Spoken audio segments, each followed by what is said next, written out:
Hey guys, and welcome to the Women Going Big podcast. I'm Krista, your host for today, and I just want to thank you for tuning in to another episode of Women Going Big in Business.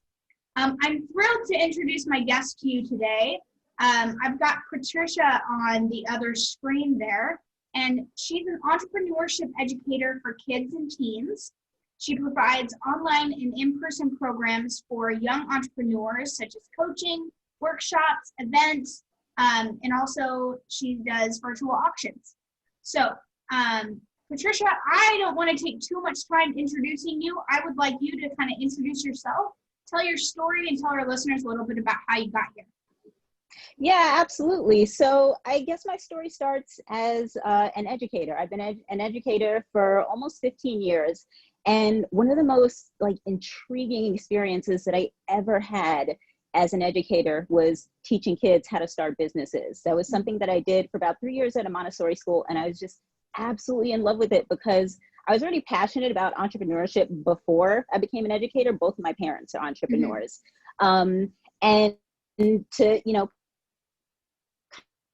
kind of see that passion of mine start with kids at such a young age when they really have a lot of time to master it and become proficient, and they have the creativity to really imagine these things that haven't been created yet. I just really latched on to that as an educator and decided after that experience, when it came to an end, that I wanted to get back to that just somehow in some way. So it took me a few years to kind of figure out what was the right way to go about it that worked for me and worked for potential customers. And what I've been working on now, which has been working amazingly, is this signature event that we created.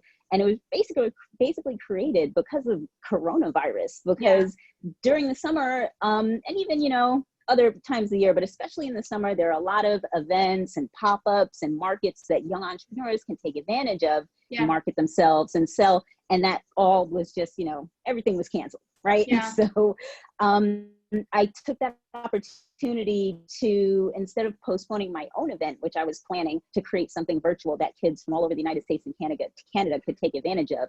And at the same time, they can learn business skills. They can actually build their businesses. They can market, learn more about social media marketing, things like that.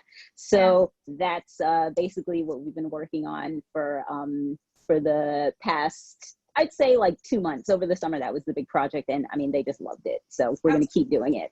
Awesome. So I always like to ask this question because, we all hear the story about right now. We hear about what you're doing right now and kind of a little snippet of how you got started. But what does your story look like before? Like you said, both your parents are entrepreneurs.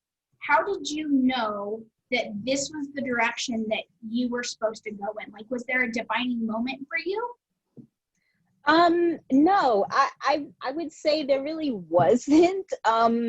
I didn't really know for sure that this is the direction I should go in. I knew it's what I wanted.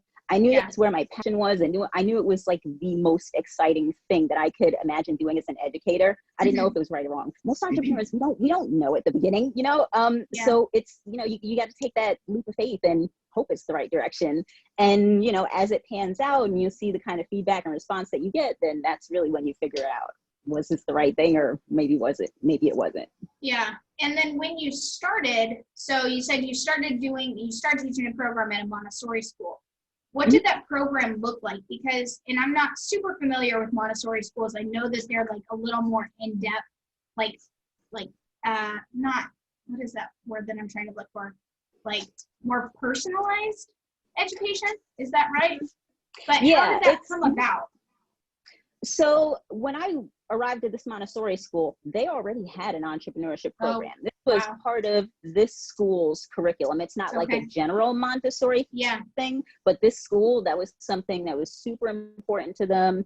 And it was a middle school, 6th, 7th, 8th grade. So, I mean, it's actually a great time to kind of introduce this and really make it a hands-on experience that they can actually take all the way to launching. And what we had at the end of this project, after, months of prototyping and making all these products, is we had a big market day. So, the whole school community and local community was invited, and, it was a lot of fun. So that was just one of their cornerstone events that they always did.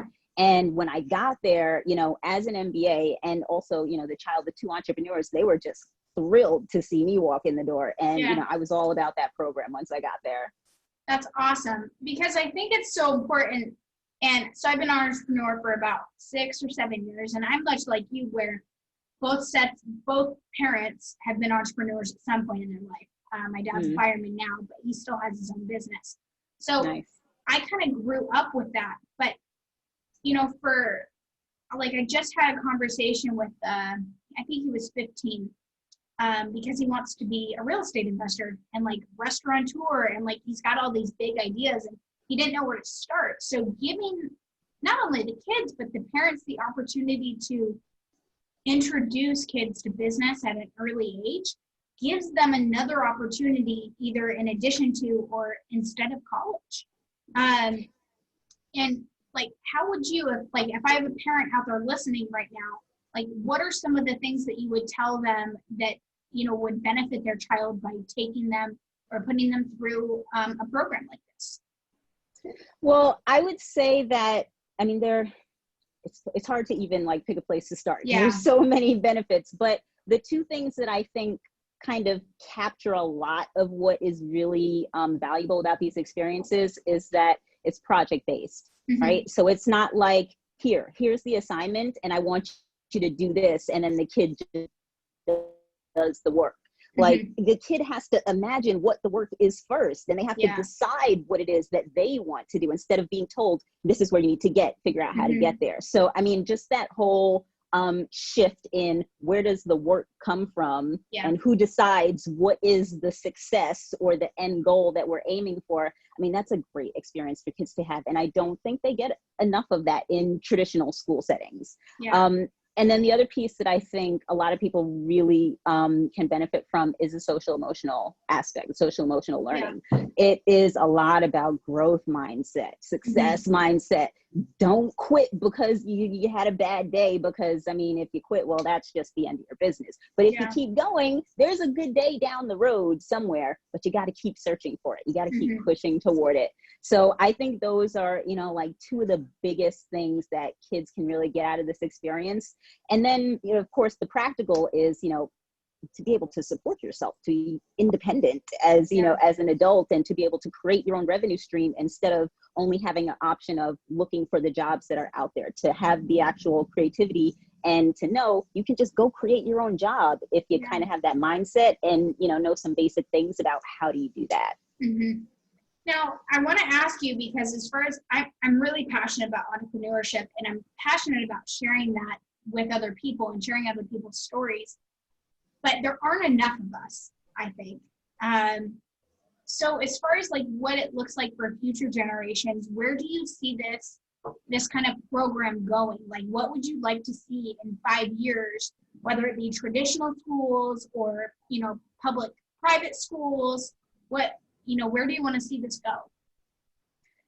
Well, in terms of entrepreneurship for kids in general, I would love to see kids having more access to this type of education and experience directly in school. Most of the kids that I deal with, kids and teenagers that I talk to, they don't have this at school. They did this because they were so driven on their own that they, you know, nagged mom or dad or someone enough that they helped them to kind of just get it started. But a lot of kids don't have the space and the access to this in their schools. And there are a lot of kids who just miss out on it because of that. So I think, you know, the key to really kind of disseminating this information on a broader scale, like you're talking about, because there's really not enough of us sharing this information, is to start it in schools. I think that's a great way to really make it more available and more accessible, because the internet has just made it so much easier for people to take advantage of this type of lifestyle and make it work for them. Yeah, I totally agree. And like you said, with the internet, like, you could sell anything these days. I mean, literally the world is at your fingertips, but you have to have the right, like, foundation, like you said, to do it. And it's not like and I'm 27, so I want to say probably the generation right under me, they're just not set up with that foundation. So I think what you're doing is really, really important. But one thing is how can a parent Like, besides reaching out to you, how can a parent get their child more involved? Or how can they know that this is something that their child really wants to do and pursue? So I'll be honest, for a lot of parents, it's pretty obvious because their kid is telling them, I want to start a business. I want to own a business. I want to sell lip gloss. I want to sell cookies. You know, like kids are usually not shy about saying what they want. They know they may not get it, but they'll say it. Yeah. Right? So, you know, one is just like pay attention to those cues, right? You know, kids are always giving us those cues about what they're interested in. Sometimes it's not verbal. Sometimes it's the nonverbal cues, you know. Yeah. So paying attention to those things, I think, is really important. I think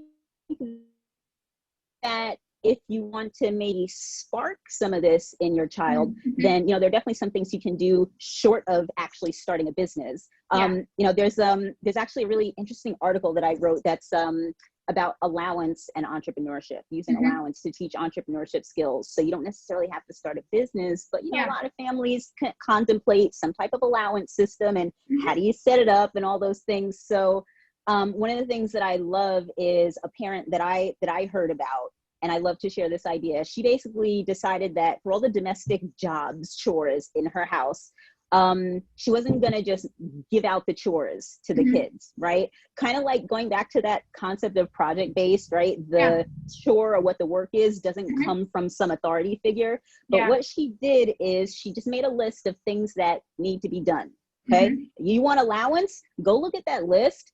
Find something on that list that you think you can do, and then go talk to mom, because you're going to have an interview and you're going to have to convince her that you are the one to get this done and that you will get it done in a satisfactory manner. So there's an interview process where you have to sell yourself. And then you may or may not get the job depending on how convincing you are. You know, so, you know, I think even little things like that can kind of start to introduce certain skills, like how do you sell yourself, right? How do you sell anything? How do you make something appealing to another person? And then, you know, you can also like scaffold on that. And instead of creating a list, you can say, or actually, before I get to that, you can add another aspect, which is salary negotiation. So that was another piece that I thought would be great to add in. So did you get the job? Did mom, you know, accept you as a new hire? Okay, great. So what's the salary going to be? You might have to negotiate that a little bit. So now you have to understand what's the value of this solution that I'm providing to my customer. So, you know, little things like that you can start to do as a family if you want to start to spark some of that type of thinking and see how interested your child is in these things. And some kids will really, you know, gravitate towards it. And if they don't push it, is the last piece of advice that I would give you. I love that. And I think, again, like teaching, and it's not just business skills that this is teaching kids, it's actual life skills. Like you need negotiation skills in everything. You know, whether you're interviewing for a job or you're trying to sell your service or product, like that's a skill that they need regardless. Exactly. I love that. That is phenomenal. So I'm dying to ask, but can you kind of give us an outline of like what your program curriculum looks like? Where does a kid come in starting, and where can you expect them to be when they finish? So great question. When kids come to me as a startup, what I do is I take them through a simple framework that I've created for kids and teens. It's 7 steps to startup success. So basically we just go through the steps and, okay, now pop quiz. Let me see if I can remember all 7 in order. So we start with idea generation.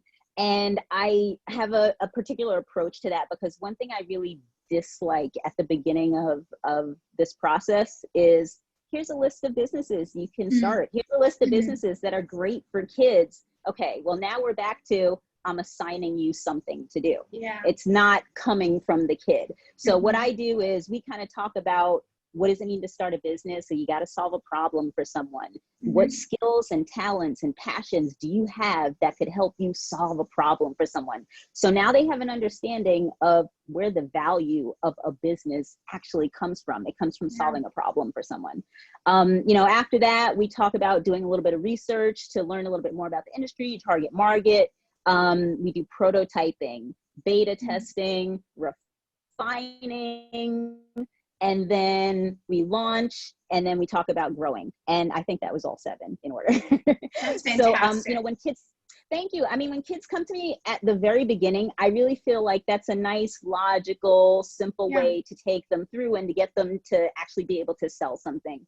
Now, the one interesting thing I will say, though, is that most kids that come to me are not trying to start a business. They've already started a business, which is the most interesting thing that I've actually noticed about this space, is that most of the kids that come to me, they've already started a business maybe a year ago, maybe 3 years ago, but they need help, or they're looking for ways to grow or things like that. That's amazing. So then at the end of it, you kind of teach them how to grow. And does that differ? I mean, what kind of skills and what kind of processes and systems are you teaching these kids to take their business to the next level as a kid? You know, I'm super curious as to what that looks like. Yeah, I mean, a lot of what we focus on at that stage in terms of growing is a lot of it is about marketing, right? Okay. It's about how to promote your business, how to market your business, how to build your fan base, how to turn your fans into super fans, how to make people feel special so that they really do connect with your brand and they talk about it to other people. You know, how do you generate those kinds of emotions in your followers? So that's why I think the auction has been such a successful event, because that auction is all about social media marketing and promoting your business, and how do you talk about your product to make it sound appealing. Because, you know, during this auction process, it's an online auction, so it lasts for 7 days. We do lots of interviews with all the auction sellers so they can show their product, talk about the selling points and things like that, and really make that connection with their potential customers. So I think that, you know, that experience, and then, you know, any coaching that, you know, they might get from me beyond that, it really focuses on those things. And then, you know, some other things like how do you maybe get mentioned in the media, or how do you get into blogs and things like that. Which is important. And then one other thing that I want to touch on before we kind of start wrapping up the episode is, you know, what about finances? Like, do you go in depth on like how to start taxes, like kind of what to expect? I know these kids are younger, but I think that the finance piece is so important in entrepreneurship as well. So what does that look like in your program? Yeah, okay, so great question. And now the financing, typically this is kind of where I turn to the family, because, you know, depending on the age of the child, they can't handle all of that themselves. So one of the things that I generally focus on is, you know, make sure your business is legitimate. You know, if you want to incorporate, you can. You don't have to. There are other ways to be legitimate, but you do want to have a legitimate business. You don't want to be flouting Uncle Sam, because they're going to come find you. So I make sure that they're aware of, you know, things like that, permits that they might need, you know, employee ID number, things like that. And, you know, that's something that I direct toward the parents, so that they can work with their child together to help them get those things done. And the other thing that I do, which is kind of just a happy coincidence, is my mom, who is an entrepreneur, she's a CPA. So you know, if they actually have like legitimate tax questions, I don't try to answer those, because I'm not a CPA, but my mom is. So, you know, she's a reference that, you know, that they all have access to. That's phenomenal. So where do you want to be in 5 years? Like, where do you see this program like developing to in 5 years? So I really think that everything about my business is going to start revolving around this event, and then everything else is going to kind of be an offshoot from that, because there's just nothing more exciting than an event. Like a course or a class is just not as exciting as an event like this, you know? So you know, in 5 years, I mean, I'd love for it to be not just the United States and Canada. I would love for it to, you know, be something where maybe there's a UK auction, or maybe there's like a Europe auction, and maybe there's a Latin America auction, because there are kids all over the world that are trying to do this. I know this for a fact.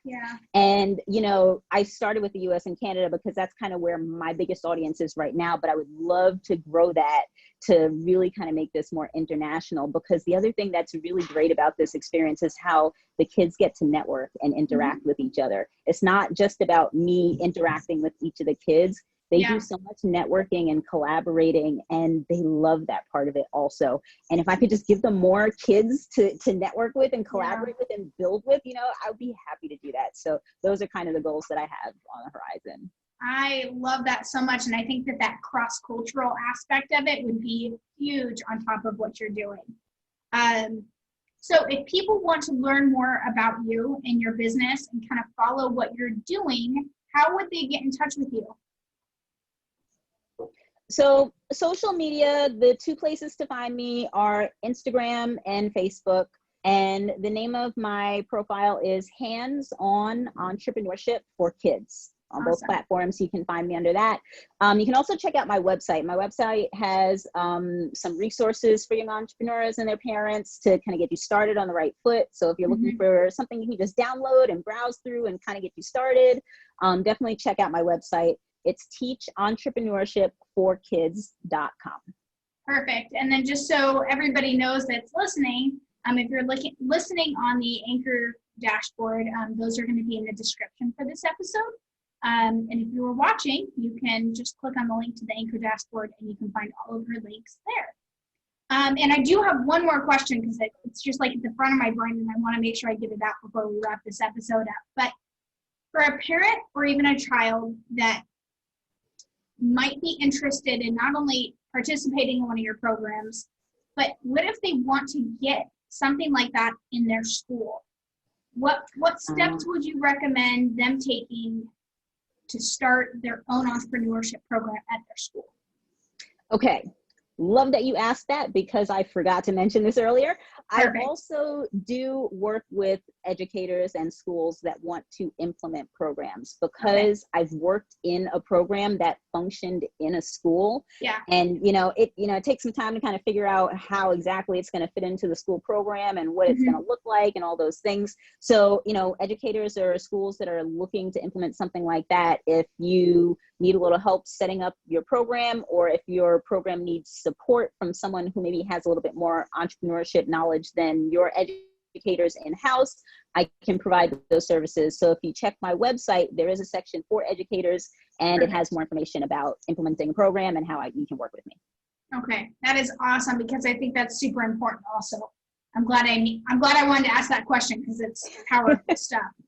Okay, well I think that just about wraps us up. But first of all, I just want to thank you for coming on the show, and I commend you for what you're doing because we need more entrepreneurs. And I think that starts when we're little. Like, I wish that I had started my mindset work, my habit building, like all of the things that I need today in my business. Like, I wish I had when I was like 15. I wish I had started in high school. So you're really doing some powerful work, and I really appreciate your time today. Thank you so much. I appreciate the sentiment. And, I'm with you. I think that, because I grew up with two parents who are entrepreneurs, being an entrepreneur is just like a normal thing to me. But I know that most people really don't have that perspective and that experience. So, I really hope that part of what I'm doing just kind of helps to normalize entrepreneurship as a thing, as a career or a lifestyle. The other thing is, I actually think there are a lot of entrepreneurs out there, but they are struggling or they're not hitting the successes that they want. Yeah. And a lot of that is just because they're lacking a resource or a little bit of knowledge that they could have gotten from, a program in their school or, or somewhere online. But I think that even, people who do pursue entrepreneurship, there are so many gaps, and, filling those gaps can really help people to actually feel more fulfilled, as opposed to feeling like they tried it and they failed and they're not good at it, Well, and I like what you said about normalizing it, because I feel like even right now, it's like, if it's something that you decide to jump into, or, like us, if we're lucky, like we're kind of born into it, like we're raised around it, but it's something right now that isn't available so much in schools. Like you said, it's not something, I think they now have it in like college and stuff, but where are you going to get that like real life experience of just starting and running your own business and making sure that you have the education to fill those holes, to make sure that you're on the path to success? Exactly. So I think that's huge. And I can't wait to see where you go. So Thank That's you. phenomenal. You're welcome. And for all of you guys listening out there, first of all, thank you for supporting this show.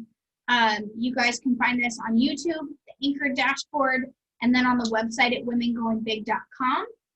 And I just really appreciate everybody out there supporting and listening. And I'm going to go ahead and sign us off. Patricia, do you have anything else for us before we wrap up?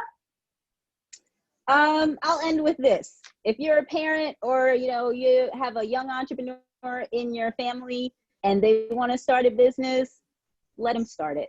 Don't be afraid. They might fail. It's okay.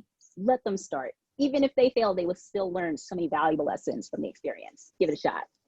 I love that, and I think it's a great place to wrap up. Okay, you guys. Well, I already said thank you, but I can't say it enough.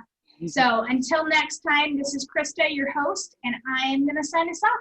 Bye, guys.